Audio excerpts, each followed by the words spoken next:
कबीर अपने घर की खिड़की से दूर क्षितिज पर चमकते नीले पहाड़ों को बड़े चाव से देखता था। उसे ये पहाड़ किसी सोए हुए विशालकाय योद्धा की तरह लगते थे।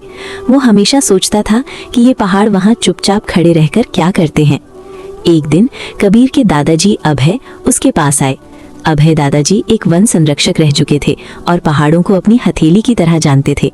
उन्होंने कबीर के सिर पर हाथ रखा और कहा, ये अरावली है बेटा, ये दुनिया के सबसे पुराने पहाड़ों में से एक है और हमारे सबसे बड़े रक्षक भी। रक्षक कैसे? कबीर ने हैरानी से पूछा। अभय ने पास पड़ी एक पुरानी एटलस उठाई और नक्शा फैलाते हुए समझाया। उन्होंने बताया कि अरावली पहाड़ एक विशाल दीवार की तरह खड़े हैं जो पश्चिम से आने वाले थार मरुस्थल की तपती रेत को आगे बढ़ने से रोकते हैं।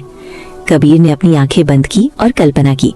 उसने देखा कि मरुस्थल की धूल भरी आंधियां दहाड़ती हुई आ रही हैं, लेकिन जैसे ही वे अरावली की ऊंची चट्टानों से टकराती हैं, वे हार मानकर वहीं ठहर जाती हैं। अरावली के बिना उसका हरा भरा शहर एक रेतीला रेगिस्तान बन जाता। अभय दादाजी ने आगे बताया, सिर्फ रेत ही नहीं, ये पहाड़ मानसून की हवाओं को भी सहारा देते हैं।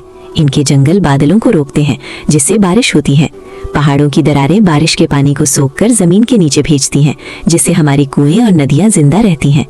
और यहाँ बहुत सारे दोस्त भी रहते हैं, कबीर चहक कर बोला। उसे याद आया कि उसने एक बार पहाड़ों की तलहटी में एक सुंदर मोर नाचते हुए देखा था। दादाजी ने मुस्कुराते हुए कहा कि अरावली तेंदुओं, सियार, नीलगाय और हजारों तरह के पंछियों का एकमात्र घर है।